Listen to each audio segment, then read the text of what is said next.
Welcome to Samba Samba. Enjoy the video. You'll start by preparing the external drive and your workflow. First, connect the drive to your computer using USB 3.0 or Thunderbolt. This ensures speed. Next, make sure the drive is formatted correctly. Choose XFAT for both Mac and Windows compatibility, or NTFS for Windows only. Once done, create a clear top-level folder called Photos or Photos Archive so you don't scatter files. This organization prevents duplication later and makes backups and indexing far easier. Now you'll organize and move the files. Start by grouping photos into folders by year and event, for example 2025 or Wedding June, because consistent structure means faster retrieval.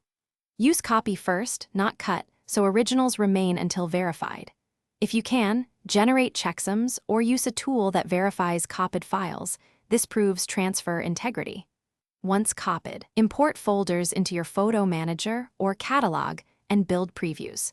Make sure thumbnails and metadata transferred correctly before deleting any source files. Finish by securing and verifying your archive. Create a redundant backup immediately, either a second external drive or a cloud copy, because one drive can fail. Then run a quick spot check of random photos to confirm readability and metadata. Safely eject the drive to avoid corruption. If it's unrecognized later, power cycle both drive and computer and reconnect with a different cable or port. If files appear missing, stop using the drive and attempt file recovery, or recopy from the original source to avoid overwriting. Thanks for watching. Consider subscribing if we helped you.